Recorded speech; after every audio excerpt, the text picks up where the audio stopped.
Pernah dengar kalimat ini? Punya kos-kosan itu enak. Tiap bulan tinggal tidur, uang masuk puluhan juta. Narasi ini terdengar begitu sering diulang, sampai akhirnya dianggap sebagai kebenaran umum. Banyak orang membayangkan pemilik kos seperti mesin ATM berjalan, tidak kerja, tidak pusing, saldo rekening naik sendiri. Tapi apakah realita di lapangan memang sesederhana itu? Atau justru ada sisi lain yang jarang dibicarakan secara jujur? Di media sosial, konten tentang kos-kosan sering dipotong hanya pada hasil akhirnya saja. Ada yang memperlihatkan mutasi rekening, ada yang memamerkan pemasukan bulanan, bahkan ada yang menyebut angka fantastis seperti 30–50 juta rupiah per bulan. Yang jarang ditampilkan adalah proses panjang sebelum angka itu muncul. Penonton akhirnya hanya melihat garis finish, tanpa tahu lintasan yang harus dilalui sejak awal. Banyak masyarakat akhirnya menyimpulkan satu hal. Kalau ingin hidup tenang, punya kos-kosan adalah jawabannya. Seolah ini adalah jalan pintas menuju kebebasan finansial. Padahal, asumsi ini sering membuat orang salah langkah, salah hitung, dan terlalu meremehkan resiko. Ketika ekspektasi dibangun dari cerita setengah, kekecewaan biasanya datang dengan cepat. Di titik ini, penting untuk berhenti sejenak dan melakukan cek realita. Apakah semua pemilik kos benar-benar hanya duduk diam menunggu transfer masuk? Atau justru ada rutinitas tersembunyi yang tidak pernah muncul di konten viral? Karena dalam dunia keuangan, sesuatu yang terlihat pasif dari luar seringkali sangat aktif di balik layar. Kita juga perlu jujur bahwa tidak semua kos-kosan menghasilkan angka besar.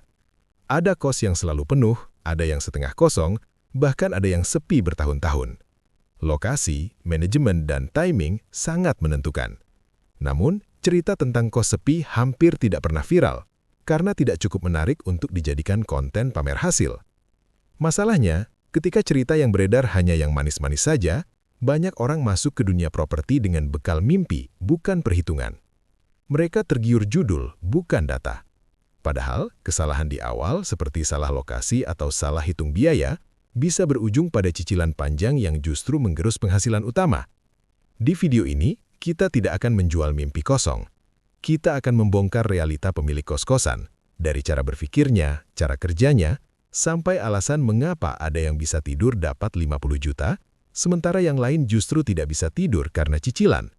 Semua akan kita bahas pelan-pelan, dengan logika, bukan asumsi.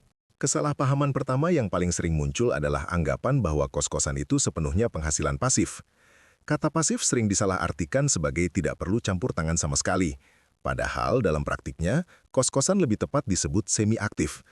Ada fase di mana terlihat tenang, tapi ada juga masa sibuk yang menuntut waktu, tenaga, dan keputusan cepat. Banyak orang membayangkan setelah bangunan jadi dan kamar terisi, semuanya akan berjalan otomatis. Nyatanya, properti adalah aset hidup. Ada keran bocor, listrik turun, penyewa pindah mendadak sampai konflik antar penghuni. Semua itu tidak bisa ditunda. Pemilik kos yang abai biasanya akan membayar mahal lewat kamar kosong dan reputasi yang turun. Kesalahpahaman kedua adalah soal angka penghasilan. Ketika mendengar kos menghasilkan 50 juta per bulan, banyak yang langsung mengalihkan angka itu sebagai uang bersih. Padahal ada biaya rutin yang sering diabaikan, mulai dari perawatan, pajak, keamanan, air, listrik bersama, hingga penyusutan bangunan. Angka besar di pemasukan tidak selalu berarti besar di sisa akhir. Ada juga anggapan bahwa semua kos pasti laku, karena kebutuhan tempat tinggal tidak pernah habis. Logikanya terdengar masuk akal, tapi realita pasar tidak sesederhana itu. Kos adalah bisnis lokasi. Salah memilih area bisa membuat kos kalah saing, meskipun bangunannya bagus. Banyak kos berdiri megah tapi kalah karena akses, lingkungan, atau target pasar yang meleset. Kesalahan berikutnya adalah menganggap kos cocok untuk semua orang. Faktanya, tidak semua karakter cocok mengelola properti sewa. Dibutuhkan kesabaran, ketegasan, dan konsistensi. Orang yang tidak siap menghadapi komplain atau konflik biasanya cepat lelah secara mental. Disinilah banyak pemilik kos menyerah di tengah jalan. Ada pula mitos bahwa pemilik kos tidak perlu pengetahuan keuangan. Selama uang masuk, dianggap aman. Padahal tanpa pencatatan yang rapi, banyak pemilik kos tidak sadar bahwa keuntungan mereka habis untuk menutup kebocoran kecil yang dibiarkan terus-menerus. Bisnis properti tanpa kontrol angka sering terlihat untung, tapi sebenarnya stagnan. Dengan membongkar kesalahpahaman ini, kita jadi punya pijakan yang lebih realistis. Kos-kosan bukan ladang emas instan, tapi juga bukan jebakan jika dipahami dengan benar.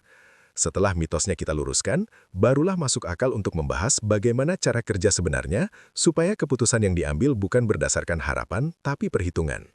Sebelum bicara soal untung besar, kita perlu memahami dulu satu hal penting. Kos-kosan bukan mesin uang otomatis. Ia bekerja seperti sistem, bukan sulap. Ada input, ada proses, dan baru kemudian ada hasil. Jika salah satu bagian tidak berjalan, maka uang tidak akan masuk dengan sendirinya. Inilah bagian yang sering dilewatkan oleh banyak orang ketika hanya melihat hasil akhir. Cara kerja kos-kosan sebenarnya sederhana, tapi menuntut konsistensi. Pemilik menyediakan tempat tinggal yang layak, aman, dan sesuai kebutuhan pasar. Sebagai gantinya, penyewa membayar biaya sewa bulanan. Dari sinilah cash flow terbentuk. Namun, di antara sewa masuk dan uang bersih, ada banyak komponen yang harus dipahami agar tidak salah mengira semuanya sebagai keuntungan. Uang sewa yang masuk bukan berarti langsung menjadi milik pribadi sepenuhnya. Ada biaya perawatan rutin, ada listrik dan air, ada pajak, ada perbaikan kecil yang sering muncul tanpa pemberitahuan. Belum lagi biaya kosong ketika kamar tidak terisi. Semua ini membuat pendapatan kos harus dilihat sebagai arus, bukan angka tetap yang pasti. Selain biaya, ada faktor waktu yang sangat menentukan. Kos-kosan jarang langsung menghasilkan besar di awal. Di tahun pertama, fokusnya seringkali hanya menutup cicilan dan biaya operasional. Keuntungan biasanya baru terasa ketika tingkat hunian stabil dan utang mulai menurun. Ini sebabnya kos lebih cocok dipahami sebagai aset jangka panjang. Hal lain yang sering tidak disadari adalah peran aktif pemilik di balik layar. Mulai dari memilih penyewa, mengatur aturan kos, menangani komplain, hingga menjaga lingkungan tetap kondusif. Semua keputusan kecil ini berpengaruh pada tingkat hunian. Kos yang dikelola asal-asalan biasanya cepat ditinggalkan penyewa. Ketika sistem ini berjalan dengan baik, barulah kos terlihat seperti penghasilan pasif. Namun, kata pasif di sini bukan berarti tanpa usaha, melainkan hasil dari kerja aktif yang sudah dilakukan sebelumnya. Pemilik yang terlihat santai biasanya sudah melewati fase sibuk yang tidak pernah terlihat kamera. Memahami cara kerja ini penting agar ekspektasi tetap realistis. Kos-kosan bisa menjadi sumber penghasilan yang stabil, tapi hanya jika diperlakukan sebagai bisnis, bukan sekedar bangunan. Di titik ini, kita bisa mulai membedakan mana cerita manis dan mana realita yang benar-benar bisa dijalankan. Langkah pertama sebelum memikirkan untung adalah kesiapan mental. Kos-kosan bukan jalan pintas, melainkan komitmen jangka panjang. Banyak orang kuat di semangat awal, tapi goyah ketika menghadapi bulan sepi atau biaya tak terduga. Tanpa kesiapan mental, keputusan finansial mudah dipengaruhi emosi, dan ini sering berujung pada penyesalan. Setelah mental, hal berikutnya adalah kesiapan finansial. Bukan hanya soal punya uang muka, tapi juga cadangan dana. Kos-kosan hampir selalu membutuhkan dana tambahan di luar rencana awal, entah untuk renovasi kecil, perbaikan mendadak, atau menutup cicilan ketika kamar kosong. Dana cadangan ini adalah penyangga agar keuangan pribadi tidak ikut terguncang. Banyak calon pemilik kos terjebak pada kesalahan umum, yaitu menghitung cicilan berdasarkan kondisi kos selalu penuh. Padahal realitanya tidak selalu demikian. Perhitungan awal seharusnya dibuat dengan skenario konservatif, misalnya hanya terisi sebagian. Jika dengan kondisi ini keuangan masih aman, barulah kos layak dijalankan. Persiapan berikutnya adalah pemahaman pasar. Kos-kosan bukan produk seragan. Ada kos mahasiswa, kos karyawan, kos keluarga, masing-masing dengan kebutuhan berbeda. Tanpa memahami siapa target penyewa, desain bangunan, harga, dan aturan kos sering tidak tepat sasaran. Akibatnya kos sulit bersaing meski lokasinya terlihat strategis. Selain pasar, aspek legal dan teknis juga tidak boleh diabaikan. Izin lingkungan, aturan daerah, hingga pajak sering dianggap sepele di awal. Padahal masalah legal bisa menghentikan operasional kapan saja. Menyiapkan semuanya sejak awal memang terasa ribet, tapi jauh lebih ringan dibanding menyelesaikan konflik di tengah jalan. Semua persiapan ini mungkin terdengar berat, tapi justru disinilah penyaring alami bekerja. Mereka yang bertahan di tahap persiapan biasanya lebih siap menghadapi fase berikutnya. Dan ketika sistem sudah terbentuk, barulah kos-kosan mulai menunjukkan potensi terbaiknya sebagai aset jangka panjang. Kesalahan paling umum dalam membeli kos-kosan adalah terlalu fokus pada harga murah, bukan nilai.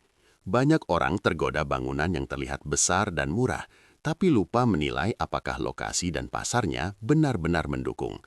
properti yang bernilai bukan selalu yang paling murah, melainkan yang paling mudah disewakan secara konsisten. Lokasi menjadi faktor utama yang tidak bisa dikompromikan. Dekat kampus, kawasan industri, rumah sakit atau pusat perkantoran biasanya memiliki permintaan yang stabil. Namun, lokasi bagus juga harus dibaca lebih dalam. Apakah aksesnya mudah, lingkungannya aman, dan fasilitas pendukungnya sesuai dengan target penyewa. Selain lokasi, harga sewa harus masuk akal bagi pasar sekitar. Banyak kos kosong bukan karena bangunannya buruk, tapi karena harga tidak realistis. Membandingkan harga kos sekitar menjadi langkah wajib. Dari sini kita bisa melihat batas psikologis penyewa dan menentukan posisi kos kita di pasar. Bangunan juga perlu dinilai dari sudut pandang fungsional, bukan estetika semata. Penyewa kos umumnya mengutamakan kenyamanan dasar seperti ventilasi, pencahayaan, kamar mandi yang layak, dan keamanan. Renovasi kecil yang tepat sasaran seringkali lebih bernilai dibanding perubahan besar yang mahal tapi tidak dirasakan langsung oleh penyewa. Hal penting lain adalah potensi jangka panjang. Lingkungan yang saat ini terlihat biasa saja bisa menjadi bernilai tinggi dalam beberapa tahun jika ada perkembangan infrastruktur. Sebaliknya, lokasi yang ramai hari ini bisa kehilangan daya tarik jika pusat aktivitas berpindah. Membaca arah perkembangan wilayah adalah bagian dari strategi mencari nilai. Banyak pemilik kos sukses tidak membeli properti sempurna. Mereka membeli properti yang masih bisa diperbaiki dan ditingkatkan. Selama dasar utamanya kuat, lokasi, akses, dan pasar, sisanya bisa disesuaikan bertahap. Inilah yang membuat nilai properti tumbuh, bukan hanya pendapatan bulanannya. Ketika nilai sudah tepat, pengelolaan menjadi lebih ringan, kos lebih mudah terisi, penyewa lebih bertahan lama, dan tekanan keuangan lebih kecil. Di titik ini, keputusan di awal terasa dampaknya. Karena dalam bisnis kos-kosan, kesalahan memilih hampir selalu lebih mahal daripada kesalahan mengelola. Banyak kos-kosan gagal bukan karena salah beli, tapi karena salah kelola. Di tahap ini, kemampuan mengatur arus uang menjadi penentu utama. Uang sewa yang masuk harus ditempatkan sebagai dana operasional, bukan langsung dianggap penghasilan bersih. Tanpa pemisahan yang jelas, keuangan kos dan pribadi akan saling bercampur dan sulit dikendalikan. Hal pertama dalam pengelolaan adalah memastikan cicilan tetap aman. Idealnya, cicilan tidak memakan seluruh pendapatan kos. Jika setiap bulan hanya cukup untuk membayar bank, maka margin sangat tipis dan resiko tinggi. Pengelolaan yang sehat selalu menyisakan ruang untuk biaya tak terduga dan bulan-bulan sepi. Manajemen kas juga berarti disiplin menyisihkan dana perawatan. Banyak pemilik kos menunda perbaikan kecil karena terlihat sepele. Padahal kerusakan kecil yang dibiarkan sering berkembang menjadi masalah besar dan mahal. Kos yang terawat bukan hanya nyaman, tapi juga membuat penyewa bertahan lebih lama. Selain bangunan, hubungan dengan penyewa juga bagian dari pengelolaan. Komunikasi yang jelas, aturan yang konsisten, dan respon yang wajar menciptakan lingkungan kos yang stabil. Penyewa yang merasa dihargai cenderung lebih tertib dan tidak mudah pindah. Stabilitas ini sangat berpengaruh pada kelancaran arus kas. Pengelolaan juga mencakup kesiapan menghadapi masa kosong. Tidak semua bulan akan penuh.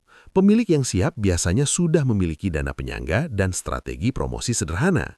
Dengan begitu, kamar kosong tidak langsung berubah menjadi tekanan mental dan finansial. Seiring waktu, pengelolaan yang rapi membuat beban terasa lebih ringan. Banyak keputusan bisa diambil dengan tenang karena datanya jelas. Di fase ini, pemilik kos mulai merasakan manfaat dari disiplin yang mungkin terasa berat di awal. Inilah hasil dari kebiasaan kecil yang dijaga terus-menerus. Ketika pengelolaan berjalan baik, kos-kosan tidak lagi menjadi sumber stres, melainkan aset yang mendukung kehidupan. Bukan karena tanpa masalah, tetapi karena setiap masalah sudah diantisipasi. Di titik ini, tidur bisa lebih tenang, bukan karena tidak bekerja, tapi karena sistemnya sudah bekerja. Setelah melihat keseluruhan prosesnya, kita bisa menarik satu benang merah yang jelas. Kos-kosan bukan soal tidur lalu uang datang begitu saja. Ia adalah hasil dari rangkaian keputusan yang benar sejak awal, dijalankan dengan disiplin dan dirawat dengan kesabaran. Mereka yang terlihat santai hari ini biasanya sudah bekerja keras jauh sebelum kamera menyorot hasilnya. Pola pikir inilah yang sering perlu diluruskan, bukan soal mengejar hasil cepat, tapi membangun sistem yang tahan lama. Ketika kos dipahami sebagai bisnis, bukan sekedar bangunan, setiap keputusan menjadi lebih rasional. Tidak reaktif terhadap emosi, tidak panik saat sepi, dan tidak silau saat ramai. Semua berjalan sesuai rencana. Banyak orang gagal bukan karena kurang modal, tapi karena salah ekspektasi. Mereka berharap terlalu tinggi di awal dan menyerah ketika realita tidak sesuai bayangan. Padahal hampir semua aset produktif membutuhkan waktu untuk matang. Kos-kosan tidak berbeda. Ia memberi hasil, tapi dengan ritme yang harus dihormati. Jika hari ini kamu belum punya kos, pemahaman ini tetap penting. Ia membantumu menilai apakah kos cocok dengan kondisi hidupmu saat ini.